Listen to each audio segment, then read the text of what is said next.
I can hear the revs of the engines of the Bambino starting to warm themselves up as they're about to come past my commentary box. And in fact, there goes our pole position driver, number 17, Toby Cannon. We'll remind you of the Bambinos. Grid positions, they will have a standing start. You can see them on their screen now.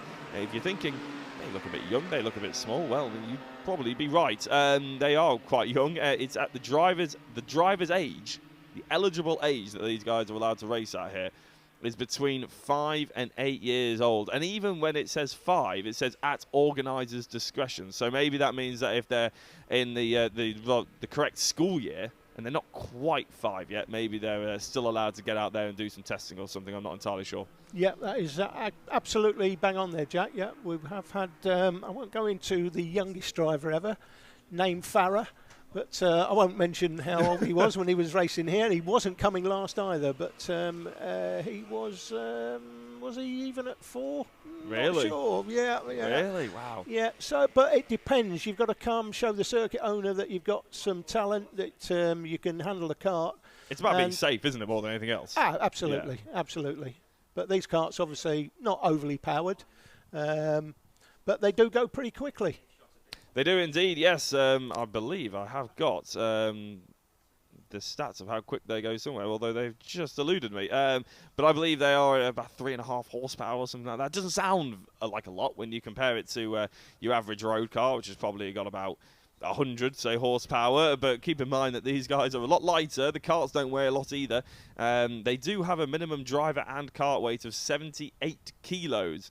And I'm slightly depressed to say that me on my own is about 10 to 20 kilos heavier than that, so I won't go into too much detail.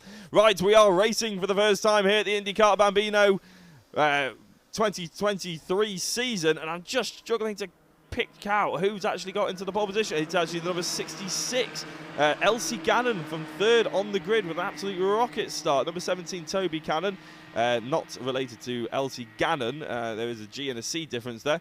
But Gannon is in the lead. Cannon is in 2nd place. But look at that, head down, hunkered down, already determined to try and get that lead position back. So not the best start. Toby is extremely quick by the looks of it, about 3 seconds quicker than our spinning number 66, Elsie Gannon, and that's such a shame. Led for about half a lap there before it went a little bit wrong about halfway through the lap. That's at the double apex, I believe they like to call it here at the Wilton Mill. That's because it's a double left-hander. You have to hit both apexes, turns 4 and 5, as we sort of unlovingly call them, but that's the sort of areas we know them as.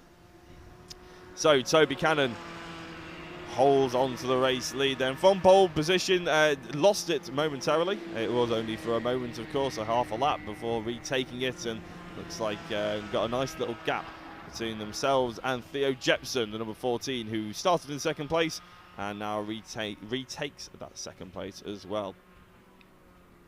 Elsie Gannon has rejoined, unfortunately down in 4th position, with 3rd place now going to the number 12 of Calman Simon. And as I said, they are about 10 laps for the Bambino heats.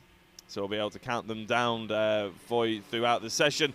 Even if you don't have it out there on your screen, I'll keep you up to date with how long they've got to go. Don't you worry. Toby Cannon just puts in a fastest lap of the race. The first flying lap that he's probably got to really get to grips with, the 49.728. That's realistically only about seconds slower. So once the tyres get back up to temperature... Oh, and look at this. They're already starting to... no, sorry, this is a replay, potentially. Well, it was going to be a replay.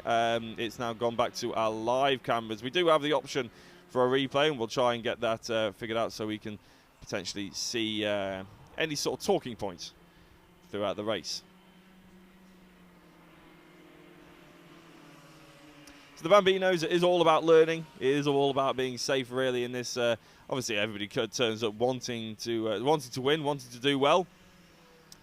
But the Bambinos is a class that's really geared towards trying to get people in karts as early as possible and in the safest way as possible, to try and teach them the ways of racing, how to be safe overtaking, how to sort of what the feeling of the meetings are like as well, because it can be a little bit overwhelming when people jump into the world of motorsport. Oh, is Toby Cannon pushing the limits there, trying to get as much speed out of the kart as possible. Here's Theo Jepson, in second place, missing the apex there slightly and running a little bit wide as well.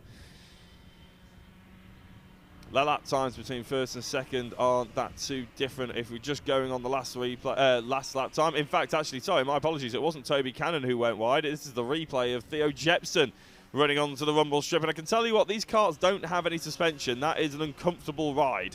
Not easy to do. You really do want to stay off the rumble strip, especially in a slightly slower kart, because you do feel those bumps an awful lot more.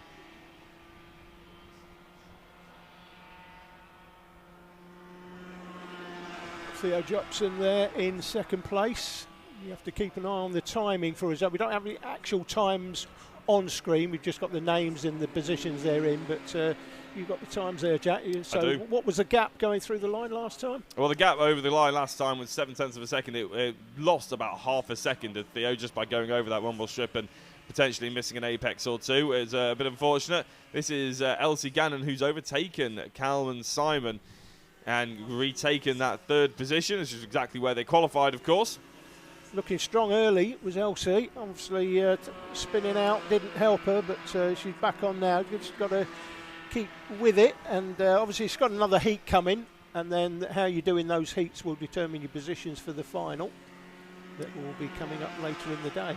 Yes, of course, we haven't really gone through the format of the day, have we? But of course, it is, as Alan's just alluded to, a 2-heat and a final format. I've already read out the sort of championship, the event schedule, I should say. Heat 1s will run until, I believe it's 1:30. Then there'll be a short half-hour break. And then we'll go into Heat 2s and straight into the finals. There may well be a break just before the finals, so we can sort out some of the extra cameras, so we can edit some fancy camera angles for the Sporty Stuff TV show that will be coming onto your screens in a couple of weeks' time, of course. But so that is pretty much the event. It's Heat 1, lunch break. Heat 2, short break to sort some cameras out, and then into the finals. And hopefully it all should be wrapped up just before 5 o'clock. Yeah, we've got a couple of extra camera angles for the TV show. We've got the drone, should be up. Obviously, the weather looks okay for that. And we've got the cable cam running from turn 2 up towards the hairpin, but it will basically cover turn 2. It's an interesting shot. Hopefully we'll have that working. It's been we had a few issues with it in the test we did in October, and but it seemed to be working okay yesterday. Let's hope we can get that running. So we'll have cable cam, drone, a couple of extra camera angles, one covering the back straight, which enables us to cover more of the action. We're hoping to have that camera live at some point during the season. And obviously the drone gives us a nice overall view of the circuit, as we normally do. Yeah, as well, I've got you, Alan, actually. We're about, I think we've got about 4 or 5 laps to go. Actually, no, not even that. Yeah, no, it is 4 or 5 laps. Apologies. It's, oh no, it's 10 lap race. My apologies. It's just Bambinos are the ones that catch me out. They've got 10 laps, haven't they? So we've got 3 laps to go, but very quickly, the INDIKART Plus Championship. I mean, for those out there who are watching may know what the INDIKART sort of the rules and regs, what makes it unique. Obviously, the fact that you don't need a racing license. What makes the INDIKART Plus Well, in different? the past, last few years, the circuit owner Bob Wilson has not allowed people with an MSA licence or Motorsport UK licence to race with people that are unlicensed. So we had the MSA or Motorsport UK events running, but it was down to 9 people. Yep. So decided that was just not viable anymore. So we've come up with the INDIKART Plus. Now, INDIKART means that you can be licensed or unlicensed, but if you are unlicensed, you will have to prove a certain skill level to the circuit owner. He puts you through what is the equivalent of like an ARCS test for non-licensed drivers, and I believe he will be giving out licenses to people as the season goes on. They'll have a card, so they have to present that effectively, but it means that they can race together. Whereas in the past, if you had a licence, you couldn't race in the INDIKART Clubman event, which is, I think, now at the end of the month. So the INDIKART Clubman, which will be coming up, and you may find people do a bit of both, but the Clubman, you cannot be licensed to race in the Clubman event effectively. It's a good starting point for people. Yeah, I think we just got onto the last lap of the race, potentially, and so... Just had a spinner there as well. Oh, we did. Sorry, I was writing something down on my notepad. What was it? We've still got all 4 drivers rotating, but I think it may have been Elsie or Calvin Simon actually as the Toby Cannon and Theo Jepson have just gone past them as a back marker, I believe. Or Theo Jepson's about to do such a thing. But Toby Cannon is about to cross the line and take the checkered flag for the first time in the 2023 INDIKART Championship. INDIKART Plus Championship, I should say, actually, as we were just talking about it. And he takes the first victory for the Bambinos. Great stuff there by Toby Cannon. Didn't have it all their own way. Off the start-finish line, obviously got a little bit bogged down. Elsie Gannon took that race lead. Only lasted half a lap, though, before Elsie unfortunately span out. It is a lot of pressure when you take the lead. You do get quite excited sometimes. A little bit of experience or inexperience comes to the fore. So it is a race win for Toby Cannon, the number 17. Theo Jepson, number 14, ever present in second place. Elsie Gannon recovered from that spin and went down to fourth and then back up to third with Calman Simon just about, I think he got lapped. So all four of the drivers have finished up. Now, the rules of the checkered flag say that you're supposed to slow down and go back to basically to almost safety car pace, but it looks like some of those drivers out there in the middle of the circuit, from what I just saw out my window, taking it upon themselves, maybe have one last test session, one last test lap before they come in. And who can blame them, really? Half the fun of karting is going as fast as possible at any and all times. So as long as they don't spin each other off or cause harm to each other, well, I'm going to look the other way, put it that way. That is Heat 1 of the championship. Heat 1 of the day, of course, coming to a close. And the Micromax and the Hondas are up next. Now, we've already mentioned that these grids have been put together at the last minute because they didn't have that many drivers involved with each respective grid. Sorry, just to point out as well, so it says Micromax, but it will be Micromax and a Honda 200 mixed grid in this one. It will indeed, and I can hear them grumbling and rumbling in the background. So on pole position will be the number 19, Archie Smith, number 29, Bray Williamson, and the number 21, Austin Gresty, will be in third place. That is the Micromax grid. They'll be the ones at the front three, basically, as the Hondas go a little bit over-exuberant, in my opinion, and trying to warm their tyres up. That won't do much in a Honda. Pole position for the Hondas, though, will be the number 13, Red Lind, and number 74, Tom Nichols, alongside. And in third place, the number 68, Riley Blakemore, and those three drivers are the three at the back end of the field.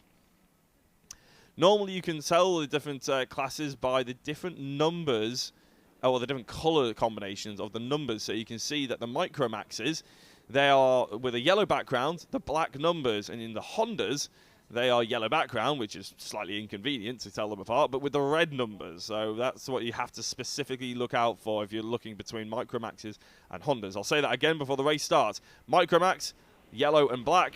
Hondas, yellow and red. The number 19 of Archie Smith will control the pace, wait for the lights to go green, and then they can start racing. They don't have to wait until the start-finish line. They can race as quickly as they want from the green light, and it looks like that Archie Smith has held on to that race lead just ahead of Bray Williamson in the number 29, who's putting an awful lot of pressure. But look at that for a move.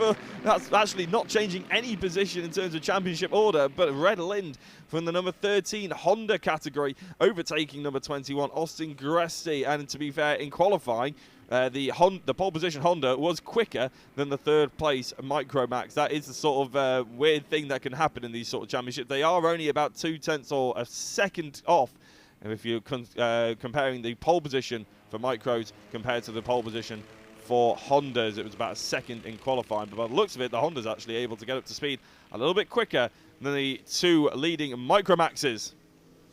So as they come across the line, you can see on the left-hand side of the screen, Archie Smith, Bray Williamson, 13 of Red Lind. Of course, 13, I will keep saying it, is a Honda. So at the moment, Austin Gresty is still third place in that Micromax class. He will count the points for third. It gets a little bit complicated, but trust me, it's very entertaining racing. As you can see, Bray Williamson almost giving the try and nod there to Archie Smith, trying to get them to work together. Yeah, Bray Williamson, quite well known to us here at TDI Mini. I think, if I'm right, I think he spent his early career out in Dubai. That's where he started racing karts and then came back here and got into it. I'm hoping I'm not confusing him with somebody else. But, yeah, I mean, it looks interesting, though, this one. It looks like it's going to be between Archie Smith and Bray Williamson. Not many drivers in this, but this looks like it could be a cracking battle all the way. And look at this, Red Lind on the 13 in the Honda 200. Now, the Micromax should be a quicker kart, but Red Lind having a great run here in third place overall, but, of course, the leading Honda 200. I feel like the Micromax is actually, I mean, you can see Bray Williamson there almost looking like they want to work together with Archie Smith. But to be honest, there's absolutely no need for it because Red Lind is not in their battle, is it? It's almost like they're just glancing over their shoulder. And they haven't realised that it's actually a Honda who's chasing them down and not another Micromax. So really, Bray Williamson is wasting time here and not attacking the driver going forward because if I'm having a look at the time... Plenty of time to go, though, Jack, and plenty of time to go, and worth him just having a look at the driver in front. He's got plenty of laps where he can make a move for the lead. I think this is this 12 laps, this one? I think it is. Yeah. So 12 laps, he's got a good opportunity to stick in behind him, see where he thinks he's weak, where he's strong. And then I'm expecting Bray. Well, he's certainly quick enough, isn't he? He's gonna make a move at some point. It's just a question of when. Yeah, well, you can see him. He's starting to take different lines, isn't he, through a few of the corners, especially the 2 hairpins. Well, the 1 hairpin that we've got, and up the inside into the first corner. Bray Williamson goes into the lead, but there's a cutback opportunity here for Archie Smith into turn 2, and a lovely move there for Archie Smith to try and fend that one off. But all of a sudden, the intent is there. Bray Williamson trying to bring a sweat to the brow of Archie Smith as they go through the 3rd corner, looking over their shoulder now. This is starting to get a little bit tense. Great race action for the 2 leading, and Red, as I say, Red Lind in behind. He's having a look at these, thinking, you know what, I could come out on top of these 2. That would be quite hell of a story, wouldn't it? It would be quite a feat if he did. I don't expect him to be honest, but he's staying with them. I'll tell you what, that would be the sort of thing. He'd go back to school and he'd try and explain it to all of his friends who wouldn't have a clue what the difference between a Micromax and a Honda. And but everybody who does know will be very, very impressed if they did manage to pull that one off. Bray Williamson managing to put a little bit of pressure then on Archie Smith. But it looks like over the course of that last lap, maybe a 1/10 of a second opened up there. But as Alan has just suggested before, there is plenty of laps left to go. We've only had 5. And, of course, it is a 12-lap heat. For the finals, it will be a 14-lap final, of course, and they'll be coming up this afternoon. Archie Smith going slightly more narrow through the S's. That's going to ruin the run or the entrance into the final corner. Is that going to allow Bray Williamson an opportunity to really get the draft down? We've already seen them making a move into the inside of T1. Archie Smith going very narrow. Here comes Bray Williamson. He took a lap off to try and just figure out and try and charge that sort of momentum up again and up the inside into turn 3. No, just giving Archie Smith something to think about without actually having to really commit to the move. A psychological overtake is what I always like to call it. The interesting thing is that even in the grid where you've got 20, we'll see juniors later on with big grids in juniors and seniors. But whether there's a big grid or not, it quite often does come down to, doesn't it, a couple of people at the front. Yeah. And this is no different. There's only a couple in them at the front of this grid, but what a great race this is, and this looks like this could be a battle for the ages all the way through the day in the 2 heats and the final coming up later. Looks like it's going to be between these 2 takes the silverware home. Red Lind well clear in the Honda 200. Austin Gresty there still in 4th place. You can pick out your drivers in the timing on the left of the screen, and Tom Nichols, Riley Blakemore's just gone through the line. But as I say, 2 different classes here. The Micromax is out front, and at the moment the Honda 200 of Red Lind certainly keeping them honest. What a great effort by him. Yeah, he's doing a great job, isn't he? In fact, the lap times on that last lap was pretty much identical for Red Lind compared to the 2 in front of them. It doesn't help the front 2, to be fair, on their lap times. The fact they keep squabbling, but why wouldn't they squabble? As I said, there's no real threat from Austin Gresty, who's just come across the line and is about 7 seconds behind. But here comes Bray Williamson again, looking at the inside without actually really making any kind of major impact yet. 8 laps done, 4 laps to go roughly, or 3 laps and a half, I would say, probably now when we rotate towards the middle of the circuit.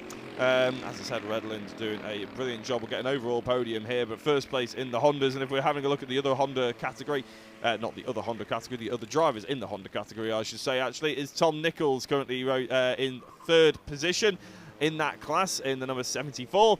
And then the number 68, Riley Blakemore, is currently in 6th position. 3rd place overall in the Hondas. Those 2 haven't changed from their grid positions, and up the inside again. I'll tell you what, I think I'm getting more excited than anybody else about this. Bray Williamson looking up the inside of turn 3.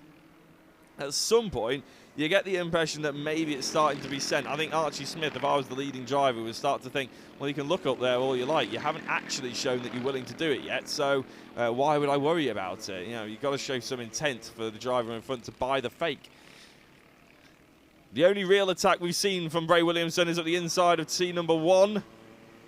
And trying to get that sweeping line is just not working. There's not enough track in between turn 1 and 2 to try and get the exit and up the inside. Is it going to be different here? Are they going to listen to me? No, they're not. They're going to stay on the outside. Maybe we're looking at a last lap finish here, Alan. Yeah, a lap and a half to go. It's all to play for here. Bray Williamson, he fancies the job, doesn't he? But he hasn't got track position. Track position is Archie's at the moment as they come to the S's this time. In towards the final turn on the track, and they should get, I think, the last lap board as they go through the line this time. There you go, that is the starter holding out the last lap board, so 1 to go. Yeah, so Bray Williamson will now know it's now or never, especially into turn 3. Looks like a nice early apex there, nice and smooth there, but Archie Smith going defensive very early, then goes to the racing line, and Bray Williamson almost, I don't know if it's a camera angle or something, but it just always seems to be a gap that could be crowbarred open if they really gave it a good go. Into the double apex, the double left-hander here. There's only really one more overtaking opportunity. It's into the final corner, and even then I would say that's a little bit ambitious. How's the exit going to come off there for Bray Williamson? And is Archie Smith going to hold on to this lead and take a victory from pole position? It looks to be going that way. Archie Smith takes the checkered flag here at the INDIKART Plus Micromax opening round of the 2023 Championship, I should say. Redland, who crossed the line 3rd overall, but takes the top step of the podium for the Honda G200 category. And Austin Gresti will finish 3rd in the Micromax, 4th overall. 3rd place in Hondas, 5th overall, Tom Nichols, and who crosses the line there. And the number 68, Riley Blakemore, will finish overall 6th, but 3rd in the Hondas. And I tell you what, Alan, you made the point earlier on, didn't you, that you could have 20 drivers out there on the grid. If they're all separated by a second, they're not going to be as exciting as 2 drivers there. Sorry, that's exactly right. You know, you get a great battle out front like that. It is a great battle, and obviously it's at the expense of others further back in the field. Maybe you're not seeing so much of the other drivers in that one. Saw a little bit of Redlin there, obviously throughout. That was a great effort by him, by the way, to be as close to them as he was in the end. And obviously the results you see on screen now are subject to scrutineering, so if there are any changes in scrutineering we will let you know, but that was the result of the Micromax and Honda 200 grid. What's coming up next, Jack? Yeah, up next will be the Minimax heat. Again, another slightly smaller grid, but it has 3 drivers. It doesn't mean it's going to be any less exciting, of course, though. We're hoping that the likes of Jackson Lane and Zach Kane can catch up to the rapid Wojciech, who's currently on pole position. Number 33, I will go through those 3 again in the correct order because they're just going past my screen, my window now. Wojciech is on pole position, the number 33. Number 57, Jackson Lane, is alongside them on 2nd place. And 3rd will be the number 23 of Zach Kane. And if you're wondering why some grids are going round and... Oh, well, speaking of going round, Zach Kane, I believe that is, the number 23. Not a good start to them. Now, maybe they'll get another formation lap. I'm just trying to remember. I was around at driver's briefing. I'll be honest, I was eating a bacon bap during driver's briefing. But I sort of heard the fact that I think some of the Rotax grids do get 2 formation laps, 2 green flag laps. And by the sort of difference in time, the difference in space between them, it looks like we are going to get another one. Yeah, there we go. So like the drivers can get out there, learn the track once again, just in case any oil's been spilled, any track conditions that have changed slightly, but also, you know, catch up to each other. Yeah, and the reason for that is we're on the Comet Red tyres here at Hooton Park this season. They've negotiated a deal which means they've got consistent supply during the season so they can get hold of them. They do take a little bit longer in some cases to fire up. So hence why they're going with a couple of rolling laps throughout the season in the Rotax classes. What is your opinion, Alan? Before I let you go, actually, I'll let you go. I'll get back to you in a couple of minutes' time on the weaving under the green flag, under the formation in go-karting. It's not something that I particularly enjoy seeing. Well, yeah, what you don't want to do is weave and spin out. We see that a lot. In fact, we saw it earlier on, didn't we, in one of the practice sessions? We saw it about 30 seconds ago. Time qualifying. You quite often will see people spin out. It happened when we were here in October, in fact, with one of the front runners. Here we go, though. Looks like we should be up and running when they go through the line this time.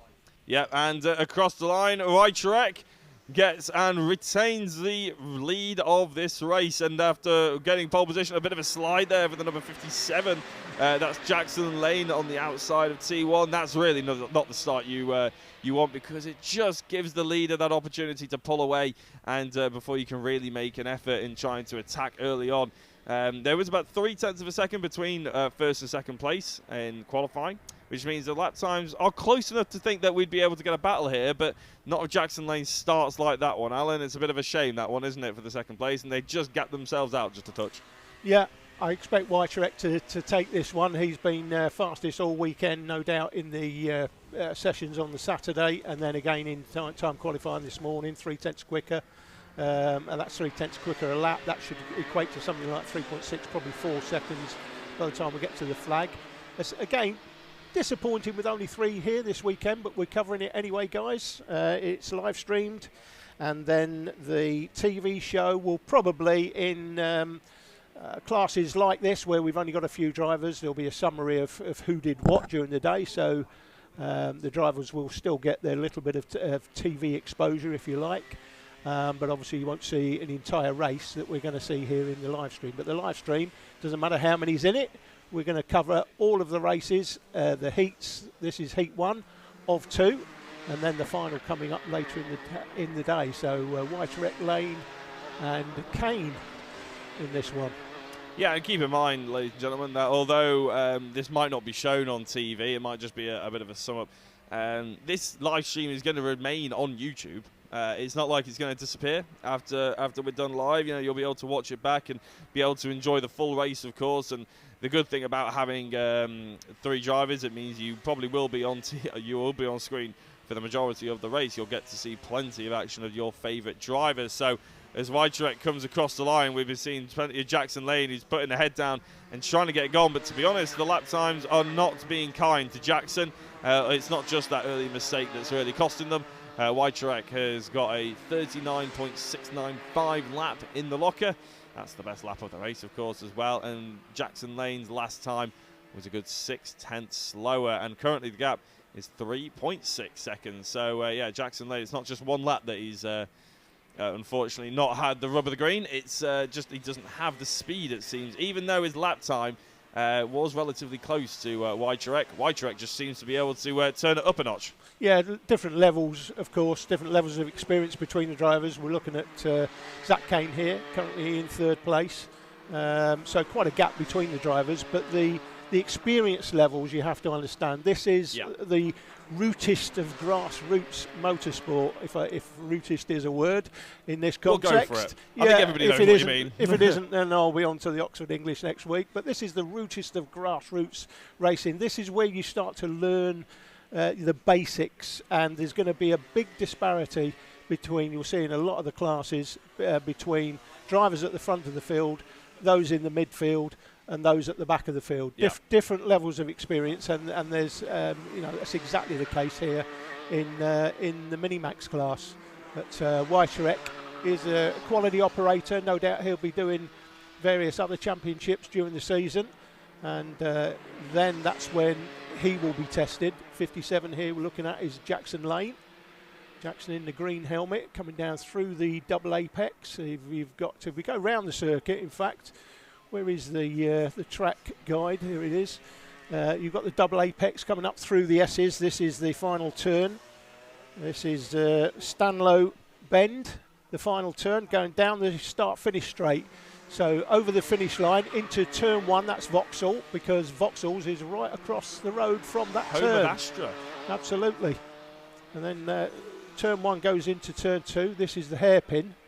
Of course, comes out through the hairpin into the kink, and then again through the double apex. This is the S's, Wilson S's as we like to call them. And then Stanlow Bend is the final turn. Again, the 33 kart, well clear of the rest, so looks like a comfortable day's work so far in this heat. Not sure what the gap is yet, Jack, between first and second, but it's growing all the time. Unfortunately for Jackson Lane, it's a 5.1 second gap now between Wojciech and Jackson, and I have to say, even on that last lap, Wojciech was going slightly quicker yet again. Well, he was within 200ths of a second of his best lap time, which is in itself is about a second, well, no, about 2/10 quicker than Jackson Lane. Actually, he just hasn't been able to put together the lap times as Jackson. His consistency has not been the best. His last one was about a second slower than his best, whereas Wojciech is just, you know, putting in those fastest lap times each and every single lap. And again, that comes down to experience. You know, the more experienced you are, even when you're not in traffic, when you're out on your own, you tend to put in consistent times, improving times throughout the race. But people with not so much experience, it can tend to be a little bit mixed. You might do a good lap, then you might make a mistake. It can cost you, as you say, easy a couple of mistakes. It's easily going to cost you a second. And then next lap, you might get back on it again and then have another inconsistent lap. But that's just the inconsistency of experience. So the more experience these drivers get, like Jackson and Zach Kane, as they gain in experience, they'll start competing at the front end of the field, and that comes down to consistency. So there's a couple of things, guys, when people ask me, you know, what's the key to being quick? Well, be consistent in terms of your driving. Obviously, that's as much to do with the mechanic. You know, if you're a dad and you're mechanicking, try and learn the trade. Try and make sure you've got a consistent setup on the kart. Try different things. Try kooky things. Try crazy tyre pressures to try something different. But once your driver's got the speed and he's setting fastest laps, now that's not lap records necessarily, it doesn't have to be lap records, it just has to be the fastest lap in any heat or final during the day. Once you're setting fastest laps, that's the first part of being a winning driver. The second part is racecraft. Yep. That's where you turn your speed into overtaking skills at will. So you'll get in a position, you'll get one opportunity, and you have to go for it. So speed is the first thing. Lap times, be consistent. Consistency first. Get your lap times up to what is the fastest lap times in certain races. Looks like we're into the last lap. Is that, Jack? Yeah, it seems to be getting that way. I think they've just crossed the line to start the last lap. Although I don't think we're really going to see any major changes for position, it does mean that it's only one more lap for these guys to concentrate. Yeah, he's going to win it. We're talking about consistency. So be consistent first of all. Then start setting fastest laps in races. Once you're doing that, you then add racecraft to it. So what your racecraft should be, you get into a position, you get one opportunity up the inside, you've got to go for it straight away. You can't sit there lap after lap after lap. Racecraft is about overtaking virtually at will once you get the opportunity. Yeah, it's about being ruthless, but it's certain to say that Wojciech was ruthless in that one. Fastest laps here, there and everywhere, nice and consistent, basically doing everything that Alan has just been talking about. He didn't really have to do much overtaking, though. Maybe later in the day we'll see that one. But the Minimax is come to a close there as Zach Kane comes across the line to finish up.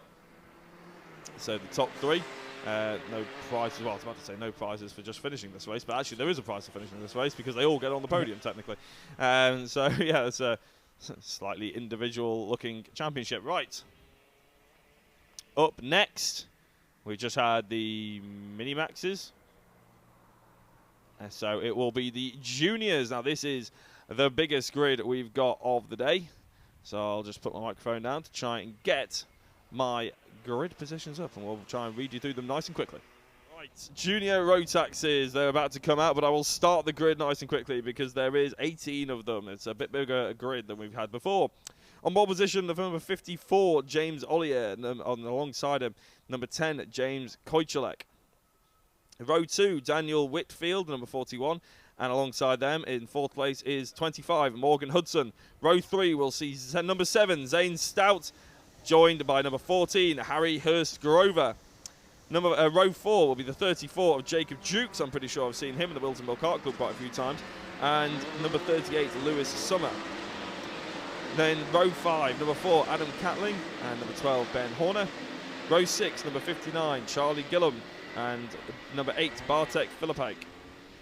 Row 7, Benjamin Gordon, and number 78, George Daniels.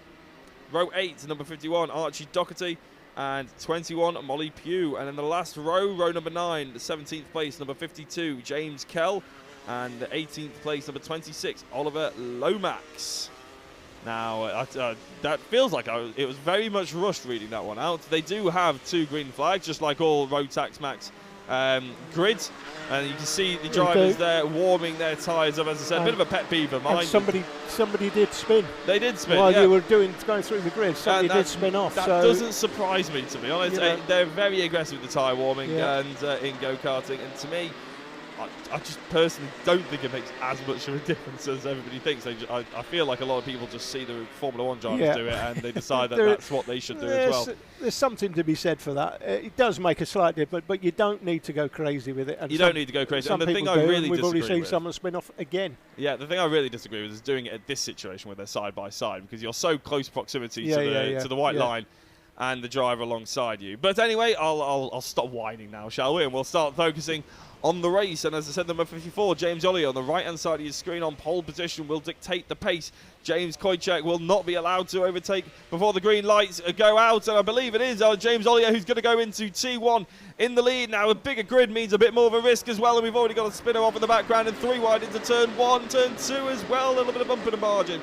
Luckily, no big DNF opportunities there. But going into turn 3, a big locking up moment for number 41 of Daniel Whitfield. He's done well, going from 3rd into 2nd, but for how long will he retain that 2nd place position? We'll have to wait and see. I think Morgan Hudson potentially alongside him, and of course James Koychek, who started in 2nd place to start with. The leader, James Ollier, has had a dream start, and launching himself at the inside into the final corner is the number 34, Jacob Jukes. I'm pretty sure Jacob Jukes is one of the driver coaches for X-Kart here this weekend. Clearly starting in 7th place. I expected him to be a little bit higher up. He probably did as well, which is why he's trying to fight his way through. He's already up into 3rd position. James Ollier then confirmed the race leader at number 54. Morgan Hudson, the number 25, is currently in 2nd place. They started in 4th, so a good start by Morgan. Jacob Jukes, who started all the way down in 7th place, is up onto the podium spot as well, with James Koychek started in 2nd, all the way down to 4th at the moment. Zane Stout, where did they start? In 5th place. Remains in 5th place. The only driver that's actually remained in their grid position for the time being. James Ollier is absolutely flying out there. 37.284. Really quick lap time, about half a second quicker than everybody else. It doesn't help the fact that everybody else are falling over each other at the moment. And the number 34, Jacob Jukes, is trying to chase down Morgan Hudson. But it's not all about looking forward for Jacob, as he's got a lot of pressure from behind. Yeah, James Ollier, the master tactician here in junior at Hooton Park, finished 2nd in October, by the way, but today, well clear. Looks like he's going to take this first heat comfortably, barring problems. Now, I know his mechanic's been struggling to get that kart ready, so much so he wasn't sure he would get it ready, it would be out, but he is out, and he's just as well he is, because he is a mile clear already, isn't he? Yeah, he's enjoying himself out there. Probably a little bit more than Jacob Jukes enjoyed that last lap and that contact at the double apex. It just looked like Koychek sort of encouraged Jacob Jukes out wide a little bit to miss the 2nd apex, and that's dropped him now down to below Zane Stout as well. So Jacob just about in the top 5. But it's not going to be all that easy. As we've seen, he may have been able to carve through the field rather quickly. But now he's got Adam Catling just behind him, and I'm sure he'll be motivated to keep that position. And I thought Koychek actually left the door open a little bit there, but there's a couple of lines that you can take through the final corner here at Hooton Park. It's not just a simple hairpin. You can go for that late apex, try and straighten up the exit. You can go for the narrow entry. Potentially that's a bit more of aggressive line in a race, but obviously maybe the later apex where you're straightening up, you're on the power earlier with less friction through the front tyres might be the quickest qualifying lap. But it does leave you a little bit open for an attack going into it. So it's, lots of racecraft to be learned here at Hooton Park. It's a good little circuit for that, to be fair. It's not the biggest, it's not the most prestigious. I don't think Hooton will mind us saying that. but it is a really good ground to be honing your skills at. Plenty of overtaking opportunities, varied corner design, and lots of close racing here, as you can see at the INDIKART Plus Championship. Yeah, absolutely. It is a circuit that is quite technical, and I interviewed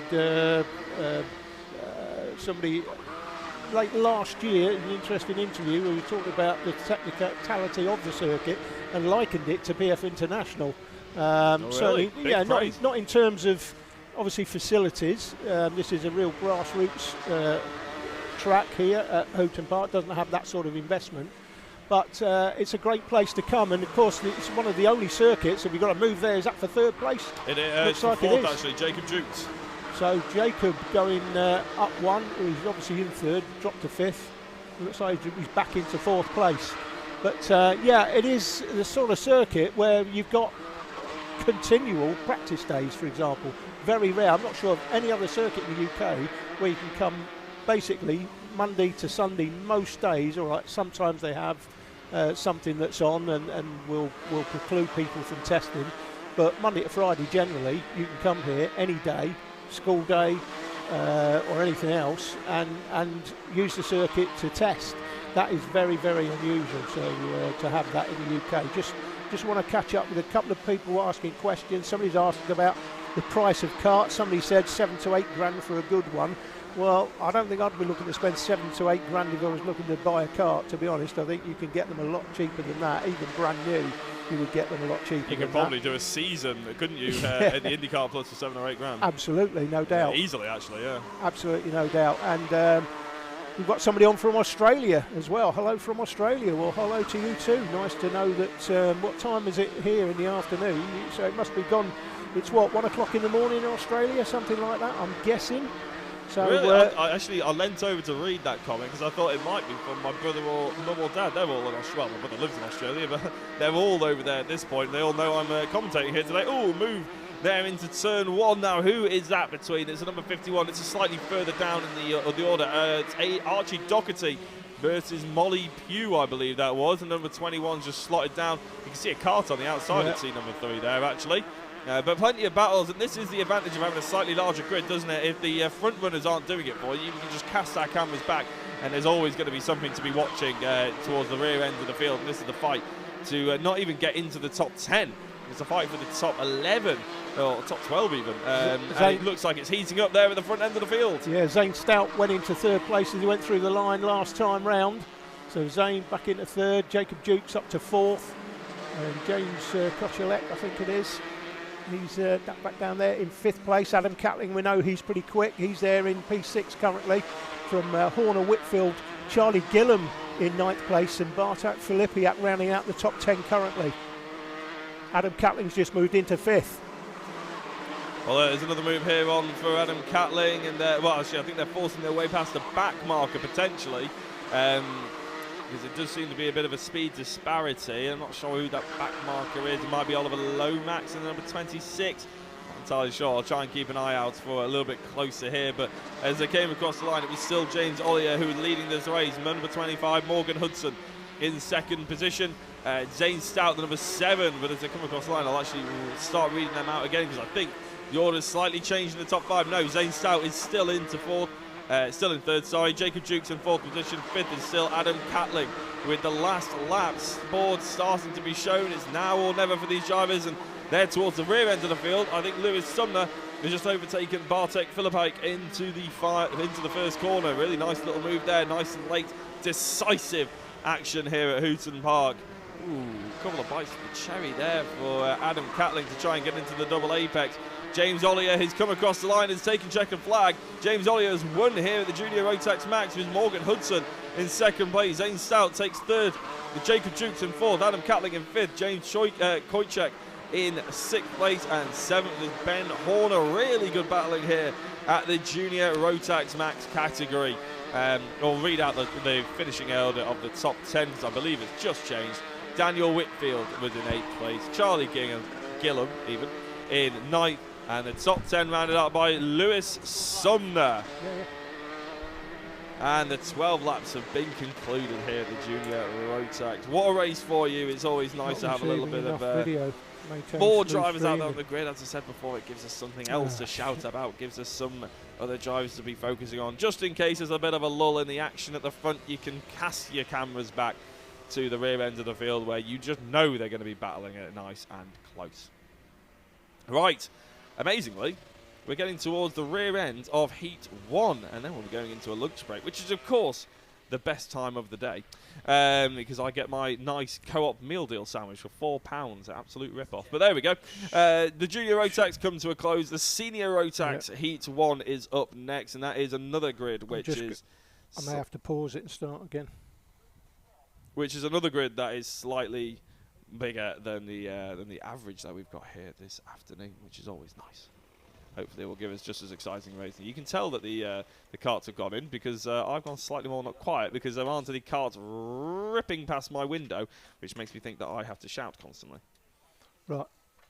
Got to end the stream and start again. Just hold. John? John?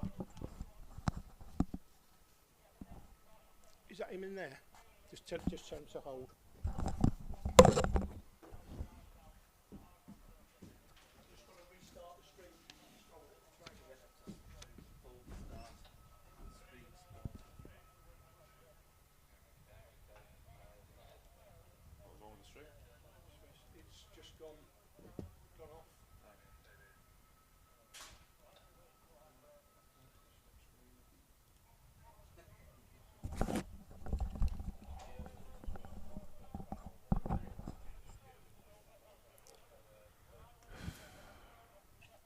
Streaming, manage broadcast.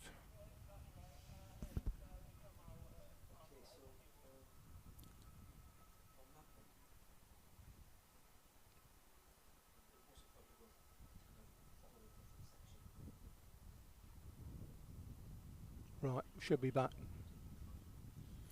Okay.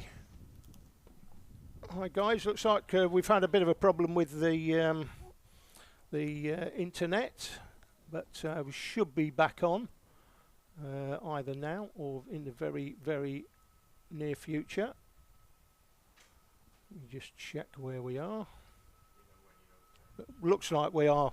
Looks like we are back. So sorry about that, guys. Looks like we had a problem with the stream, but we've turned it off and got it back on, and hopefully there won't be any more issues. But yeah, we're back running. The results of the Junior Rotax on screen now. Obviously it's all subject to scrutineering, and assuming there's no problems in scrutineering, that will be the result.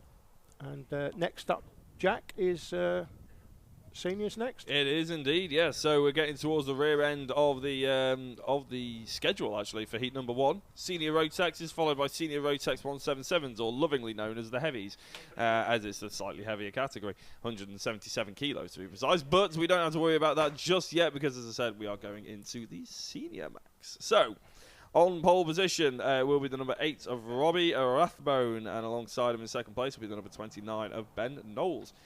Row number 2 will have the 88 of Jack Hayes Roberts and the number 21 of Troy Spencer.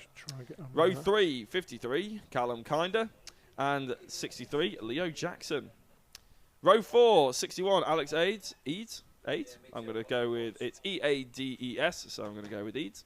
And number 33, Tommy Lee. That's gone off. Hold on. And I'll carry on reading out as we just have a few technical hiccups here, there, and everywhere. But no worries, we're going to get them sorted as quickly as possible. Row number 5, number 32, Curtis Harding. Number 72, Louis Mareka alongside. In row 6, number 19, Mackenzie Stevens. And alongside them, at number 18, Lucas Miles. Row 7, 54, Luke Davis. And 41, Zach Bowker. Row 8, number 99, James Eyre. And 103 of Adam Cerner. Row 9, 81, Lewis Smith, and 42, John Bramwell. And the final row, row 10, 26, James Barrett, and number 91, Alexander Moisayan. And that is the grid for the senior Rotexes. Hopefully you heard me, ladies and gentlemen, and I won't have to repeat myself again. I will do if I need to, but the carts are currently being held as there's a few drivers to recover from the Junior Max final that we just had. I do apologise if you're rejoining the live stream and you're thinking, where on earth did it go before? Why are we on a new live stream? Well, sometimes there are a few technical issues on the broadcast, and sometimes, you know, with technology, you just need to turn it off and on again. But we are back. We have got racing coming up on your way, and the loud engines, two-stroke noise that's screaming past my window shows that we've got senior Rotaxes. You can see that on your screen there. Plenty of drivers getting out there and drifting about as quickly as they can. Hopefully we won't see any drivers spinning on their opening lap. If anybody out there is regularly watches the Wiltonville Kart Club, then you know I'm not a fan of it. But there we go. I'm going to stop pet peeving now. It's even getting on my nerves out there. So yeah, I'll stop going on about it. But if you are tuning into this stream and you didn't watch part 1, we'll call it, of Heat 1, then welcome to Hooton Park for the INDIKART Plus Championship for 2023. This is the opening round here in February. We've already had the majority of Heat 1s. We've had Bambinos, Micromaxes, Hondas, Minimaxes and Juniors, and now we're on to the senior Rotaxes, and in a couple of minutes time the senior Rotax 177s as well for our final Heat 1 before we go into our lunch break. So the seniors are for ages 15 and up. You can be pretty much any age. You know, I could even join in if I really wanted to. It's probably not advisable, given the fact that I'll probably be nowhere near as quick as any of these drivers, but yeah, anybody can join in this one. And but it's mainly the non-heavy class, the non-177 class is mainly suited for those drivers who are between the ages of about 15 and 21, all trying to make it in the next step, or one of the final steps in karting worldwide. So a lot of these drivers will probably be here almost as a bit of a practice, because there's plenty of private karts out and about today, and there's plenty of quick drivers as well. I believe Robbie Rathbone was the champion for the INDIKART Plus Championship at Hooton Park last year in the juniors, and he's put it on pole position for the seniors. Can he retain the lead into turn number 1? We'll have to wait and see. He's an experienced driver, and he uses all that experience into turn 1 to hold on to the lead. How is everybody else going to fare? A couple of people over the lumps and bumps, and a big crash in the mid-pack there as he's going to come across the circuit, rejoining it. There's plenty of spinners. Luckily, no major crashes, I don't believe, and I think everybody's going to be able to carry on and finish this race, hopefully. But Robbie Rathbone in the lead. Ben Knowles is in second place currently, the number 29, chasing the lead driver down. It looks like the number 10 was who went off earlier. Well, I said it was the number 10. It may have been the number 19, actually, Mackenzie Stevens. And I say Robbie Rathbone was in the lead. Yes, he is. Jack Hazer-Roberts went from third on the grid to second. Troy Spencer is up from fourth into second. And there is a driver on the left-hand side. I'm not entirely sure who that is. It might be Alex Eads, actually. That's a bit unfortunate. The number 61 kart. There's a driver going very slowly. Looks like he's going to retire. Louis Marica as well. Probably one of the drivers that was caught up in that incident. Apologies if I do get them slightly mixed up. It is relatively difficult to keep up to date with everything.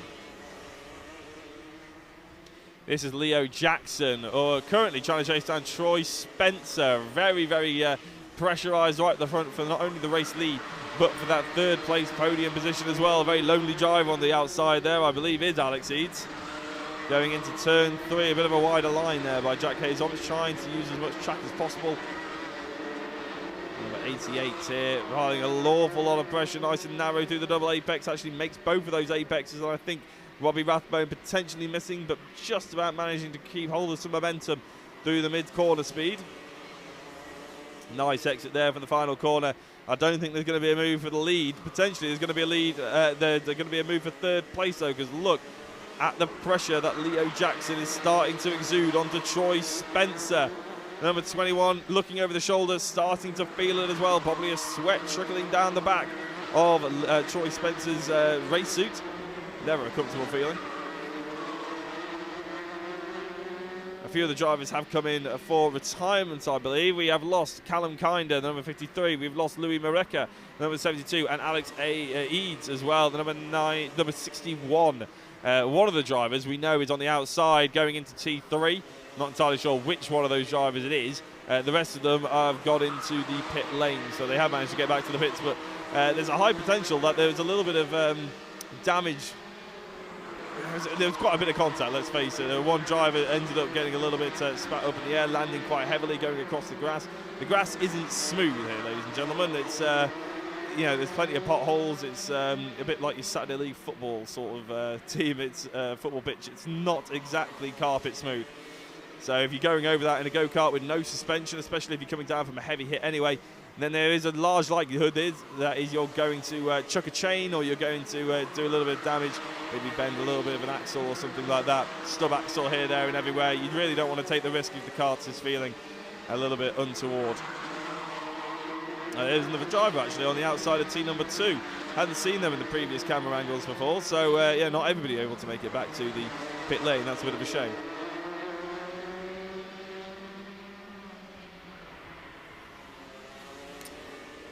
So here is the rest of the pack. Other drivers trying to chase down is at the front end. I thought that was number 19. It is number 19 actually, and Mackenzie Stevens. So this is the fight for 5th position. Oh, and there's a change there for 7th, isn't there, with Luke Davis and Ben Knowles. I think Ben Knowles just about overtaking the 29 on Luke Davis there. Really nice move into turn number 1. That's Vauxhall Corner, the closest corner to the Vauxhall Garage, home of the Astros, they proudly call themselves here. Before they go up to T2, which is called the Gate. No prizes for guessing what area of the track that is close to. It's the Gate. Slightly less imaginative names than elsewhere, other tracks in the country. But you know what? You've got to make it work here in motorsport. Just to let you know, guys, we're having a problem with the connection, the internet connection, so we should be back with you now, but apologies for missing part of the race. But we're in the Senior Rotax Heat 1 at the moment. Jack, over to you.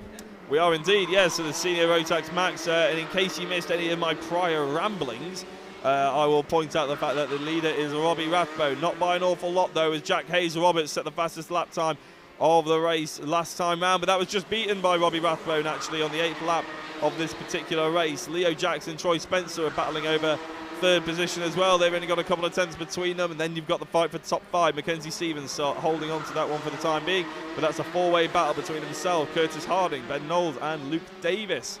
Really good fighting all the way up and down the order in the Senior Rotaxes. And as I said, if you missed the start of this race, I will give you another heads up that we have lost 3 drivers. Number 53, Callum Kinder. Number 72, Louis Maraca. And number 61, Alex Aids. And they all came a cropper towards the beginning of the race. There's a little bit of contact through turn 1 and 2. So, yeah, it's been a bit difficult for some of the drivers out there. But we're looking like we're still getting some really good racing here at the Senior Rotax here at the INDIKART Plus Championship. 9 laps done, 3 laps to go. Again, we've had a few problems. We're still having some problems, I think. Now, we will re-edit this after the event anyway, so it will be online, all of the heats and the finals. Obviously, the finals have been re-edited for television broadcast, but we'll also sort out these, if you've got any issues online for the heats, then we'll sort that out after the event is over. It looks like we've got just about got pictures at the moment, but we are having problems with the internet connection currently. So hopefully it won't take away too much of your enjoyment of the heats here at Hooton Park in this first INDIKART Plus Championship round of the season.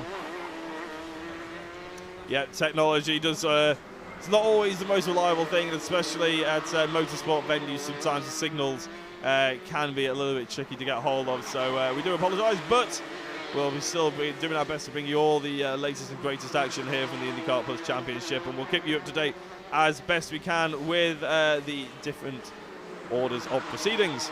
We are on to the final lap of the race, I believe, and Robbie Rathbone finally managing to just pull out a little bit of a gap ahead of Jack Hayes-Roberts.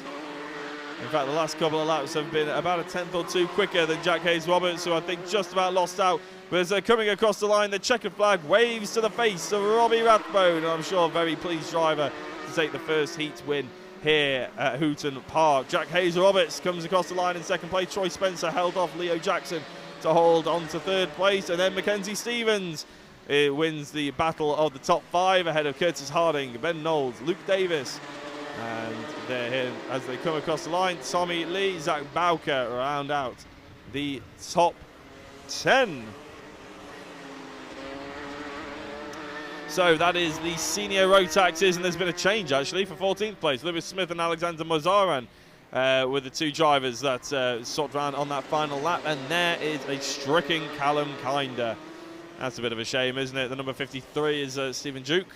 Clerk of the course here at Hooton Park walks over to have a chat to the stricken driver in the second corner. Stephen Duke, as I said, clerk of the course. I actually used to race against him. He was the year above me at school. We were both part of the Tarpley karting team. I didn't actually realise he clerked until I turned up this morning to commentate.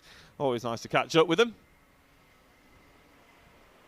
And it's nice to see that, yeah, that's the thing with karting or motorsport in general. Once you get hooked at an early age, you don't seem to ever want to leave. And even if you can't be a driver, you do end up doing other things just to stay involved with the world. I.e., you might turn into a commentator like me. You might turn into a clerk of the course. You might end up marshalling. You might end up broadcasting. Lots of opportunities in motorsport. It's a fantastic thing to get young people into. It gives them a drive, a motivation, a goal as well. Obviously, not everybody can turn into a driver, but it's a fantastic industry to get hooked on, and a brilliant community. Lots of people out there trying to help out each other, and as I said, there's so many skills you will learn, interpersonal skills and engineering skills, and sort of generally all the sort of skills that you learn from just general sport like football or rugby or anything like that. You learn here in motorsport as well about being competitive and everything like that. Right, we are about to go into the final heat of the day, final heat of the, I was going to say morning then, but we're well into the afternoon, aren't we? I'm just going to say the final round of Heat 1. The Senior Rotax 177 category. Yeah, we've got one more heat to go, then we're going to take a break. Hopefully the internet connection will improve during that break, but we are a little bit subject to the local internet. It's not the best here. We are on 5G, but could be better, quite frankly. That's quite often the case with signal around motorsport venues or any kind of major sporting event menus, isn't it? Venues even, not menus. That's a bit weird.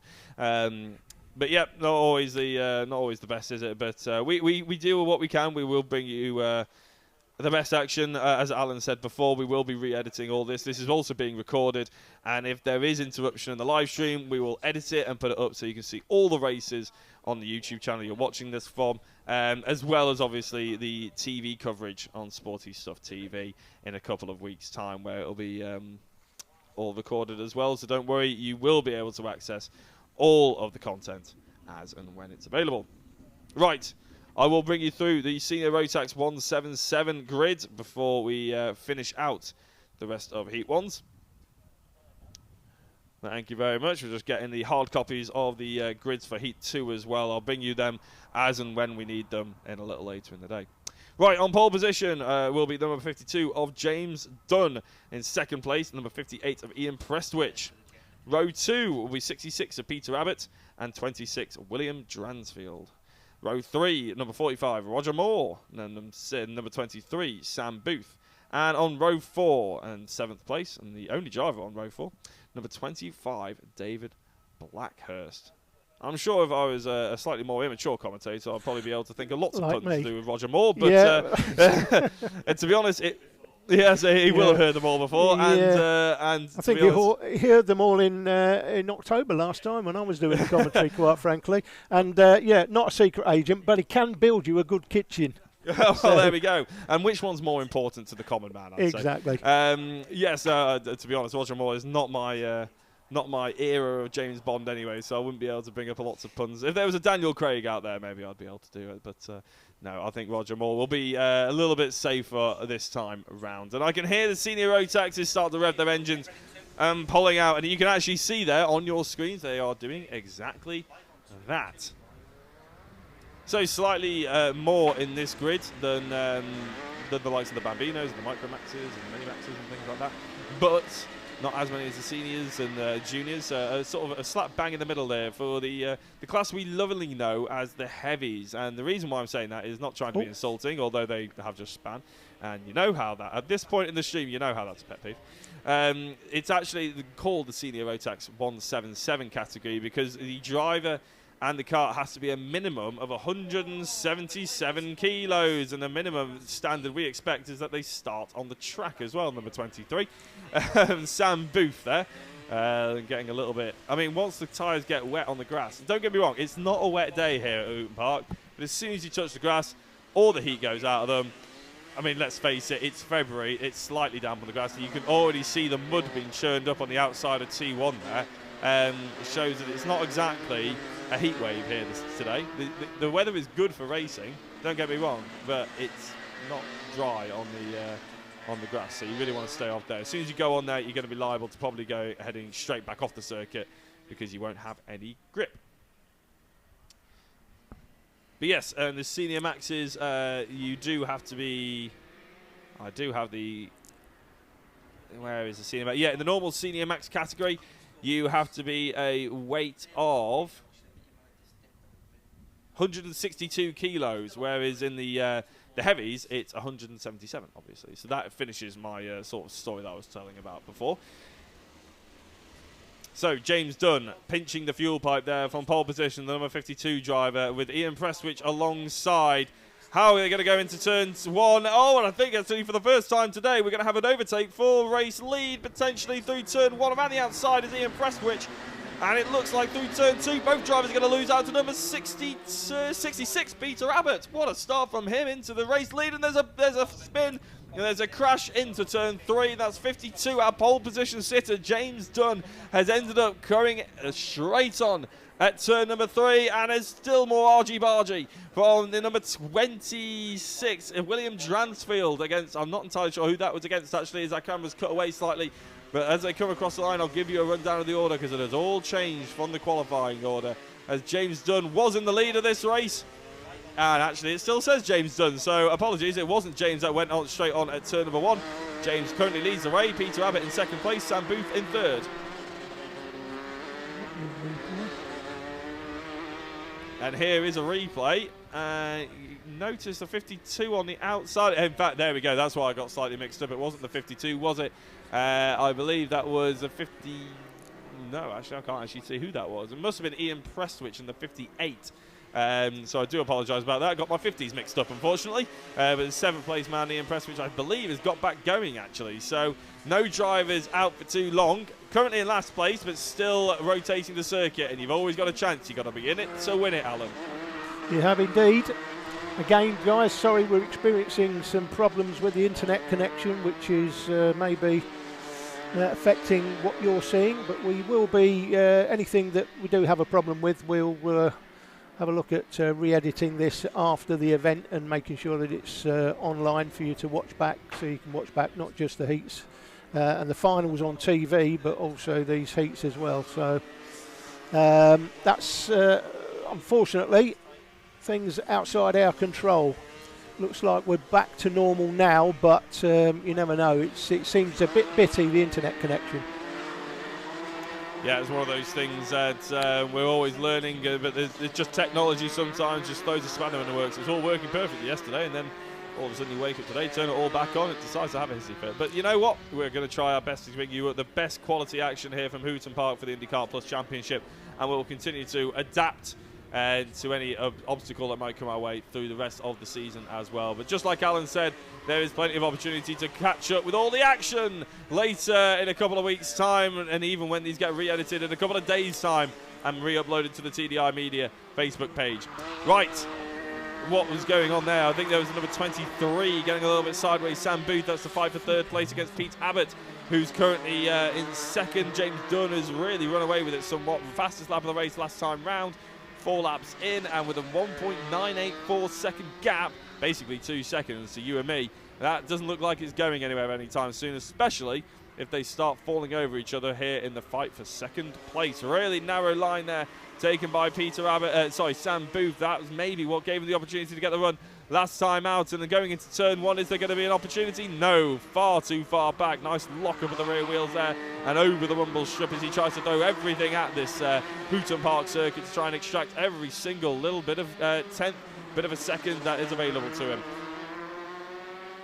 If you're wondering why they do sort of look like they're going to spin into the first corner and a few other corners, it's they're locking the rear tyres up, and that's sort of almost the quickest way of getting the kart slowed down. It also rotates the kart just that little bit more using the pedals, and that's what they say when people often talk about rotating the car with your feet. You're hardly touching the steering wheel, really. You want to keep the steering wheel as straight as possible for as long as possible. It's a bit of a technique with go-karting where you lock the rear wheels up that sends you into a bit of a drift, and if you can get it right, you release the car and it's pointing in the right direction, and you sort of almost semi-drift through the corner. You don't actually drift because that would be a lot slower, but you sort of have the car pointed in the right direction, you get your foot down as quickly as possible, and all of a sudden everything is on the straight and narrow.